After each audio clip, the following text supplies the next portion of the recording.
have a new guest, Mr. Winner. It's a pleasure. How about that? A guy who makes this show work. I'm going to be You're very the serious. guts of this show. I'm going to be very serious. You're the guts. You are the guy. All right, here we go now, number one. You know what bothered me there on Monday night? And this is a small one, but boy, it drove me crazy. NBC pays what? $3 billion a year to cover the NBA with that 10-year contract? And, you know, it's Tirico and Reggie and Crawford. That's a good booth. And NBC's got this tremendous history of the NBA. They've been doing it for 100 years. Go back to the great Dick Ebersol, who was close to Stern. And then I got to see in the fourth quarter, Alex Caruso push the NBC cameras away. Anybody see this? Oh, this drove me crazy. Look at this. Pushing the cameras. Alex Caruso. You're not Michael Jordan, all right? This is, you're not freaking Kareem, Magic, Larry Bird. I know you had a big game, but this drove me. NBC pays a fortune. We want to see the huddle. You're in the entertainment business. You don't do that kind of nonsense. They're paying you all this money, and that money gets trickled down 50-50, and you push the cameras aside in the crucible of what is a tremendous NBA playoff series where the whole world wants to pay attention to with Wembanyama and SGA, and you're going to basically push the poor TV camera guy away? Really? Have a sense, okay? Have a sense. Have an idea what you're doing. That was a nasty, really bothered me. I could not believe he did that. Somebody should say, hey, Alex, get a clue. This is the entertainment business. This network, which has been doing the NBA before we've been born, has been spending a fortune on us forever, and they're trying to get a little feel of a huddle, and you're pushing that camera away? Calm down. Oh, that drove me crazy. That is number one. I love when he does the number at the end. That's a key part of this. Number one. Number one. I missed that. Did you catch that, Alex Caruso? Pushing the camera away? Did. And by the way, they just had a great play. You got a block shot to get to overtime. You should have been. Oh, that was the home run block, and even know what it was. Oh, that crazy. Stephen, don't tell me you disagree with this one, because I'm right. I don't disagree with you. I think you're absolutely right. Who the hell is he to do something like that? But what I disagree with is you starting off by saying it's really a small thing, but it drove you crazy. Well, it's not a small thing to you. So own it. It's a big thing. It did. It bothered me. I brought it up. But I agree with you. You do. All right, so we're off to a decent start. Very good. Number two. All right, number two. At the end. Do it at the end. Now, I'll throw a little, we've done enough NBA, so maybe I'll throw a little something else in. Have some laughs, especially you. Figure we throw something else in. How about the NFL schedule? I want to get into this for a bit. I don't have a major problem with and I love Mike North and Goodell, who now is my buddy, because I saw him at the Springsteen concert last Monday, so him and I are tight. Great. So I promised him I would never knock him again. I swear to God, he was looking right there and I said, I was dancing away. We got the picture. But the bottom line is, you know, do we need the Chiefs and Bills on Thanksgiving night? Here it is. Steve is going to sit there and gorge himself with Carmen with the turkey and the was it the lemon meringue pie and the cookies that she makes? Lasagna.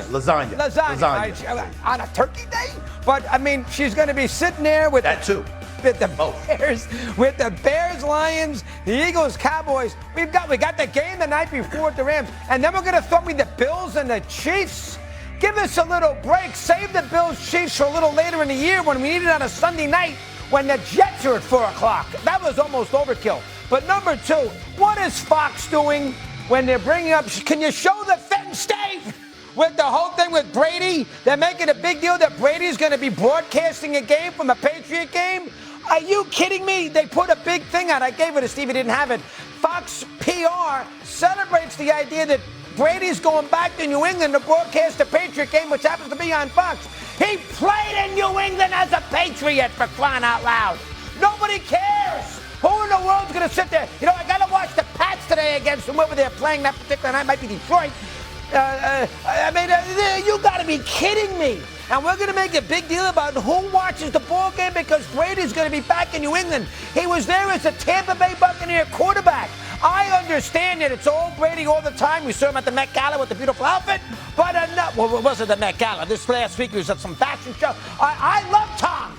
But enough of Tom Brady trying to capitalize on paying him all this money where we got to highlight the idea that he's going to be in the booth for a Patriot game on Fox. Oh, my God, I should show you the thing that they put out. It made me nuts. That is number two. I don't know what you're mad about. What are you mad about? Why are they highlighting Brady doing the ball game on Fox in New England? Who cares who the announcers are? Because he played there and won But he multiple played there awards. as a player when he was on Tampa. He's already been in New England as a player. So when you've gone back as a player, who cares if you go back as a broadcaster? Because he hasn't been back as a broadcaster. It's the first time. Oh, who cares? Nobody watches the game because it's Brady. Why are you yelling at me? Gosh Well, almighty. first of all, tell the truth. You were critical of Brady from day one as a broadcaster, and he's done a damn good job, and he's getting better every single week. That's number one. He's proven to be outstanding. That's number one. Number two, listen, when Troy Aikman first went back to Dallas, we were interested because Troy Aikman talking about the Dallas Cowboys mattered because obviously he has some insight into Jerry Jones and the Dallas Cowboys thinking in ways that most people on the planet Earth do not. Well, guess what? Even though Vrabel is the coach, at least we assume that he's going to be and stuff like that with all the stuff that he's gotten himself into. The bottom line is that Mike Vrabel, being a New England Patriot, a former teammate of Tom Brady, Robert Kraft still being the owner of the New England Patriots, the direction that they've moved in, all of this stuff is a plus. There is nothing wrong with it. It is something. If I'm Fox, you damn right I'm going to promote it. Because whether you like it or not, Tom Brady is box office. He just is. Get over it. Put you and me in the booth, I get the same rating. I would watch you in the booth if you wore the Tom Brady leather pants that he had on. Oh, please. Hey, listen, I love Brady too. I mean, and Steve's right on one thing. He has gotten an awful lot better. I'll give him that. All right, number 3, here you go. Now, I'm mad at myself.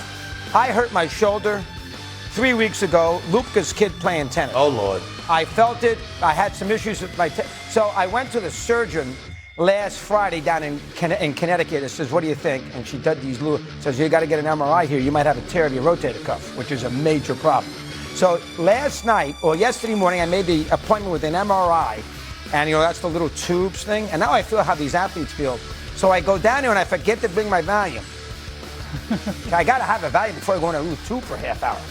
So I get down there, I take my clothes off, put a pair of pajamas on, and they roll me into the MRI thing, and they put me on the little bed, and they give me the headset, and they say, listen, you can't move. All right. I thought it was open on the sides, and it wasn't open on the sides, so they roll me in, and they give you a button to press to get nervous. I pressed it in 5 seconds. I said, I don't think I can handle this.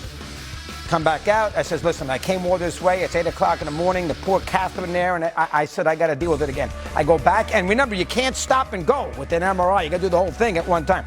I go back in, and I freak out, completely freak out. I got to get this shoulder checked. I might be out for 9 months. And that's true. Don't laugh. So I come back out. I couldn't deal with it.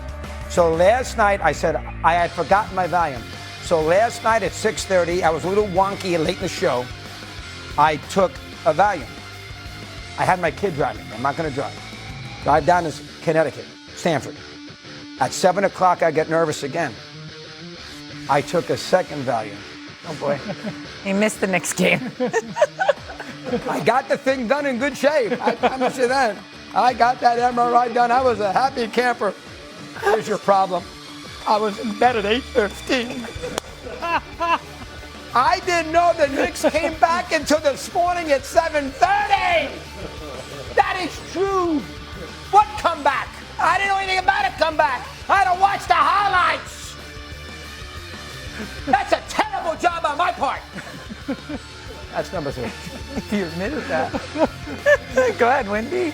So. Coming back to the MRI. That was the comeback. That was the Mad Dog's comeback yesterday. Go ahead, Steve.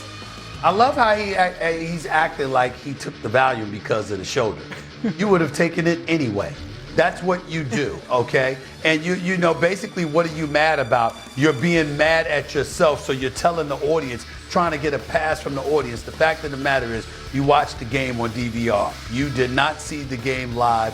You missed the moment and the fervor that comes with it. The excitement of instantaneous reaction. It drove me nuts. You just see. You missed out on that. So, you know, you deserve to be criticized for that. That's why I made it myself. I would have Shame on taken a gummy, but the gummy can make you paranoid in those things. If you take the You did value. not want to is be happening? paranoid watching that Paranoid? Knicks game. I know that. I called my physician. I said, is it okay if I can take 2? He says, you know what? Here's the key. Close your eyes, pretend you're at Yankee Stadium, but if you need the 2, take the 2. So that's why I Are stand you the 2. surprised at all that he has a supply of Valium at the ready at a moment's notice? Wait. This is an all true story. I'm not lying. This is true. I have to get that MRI. I got a bad shoulder. You sit here and you talk about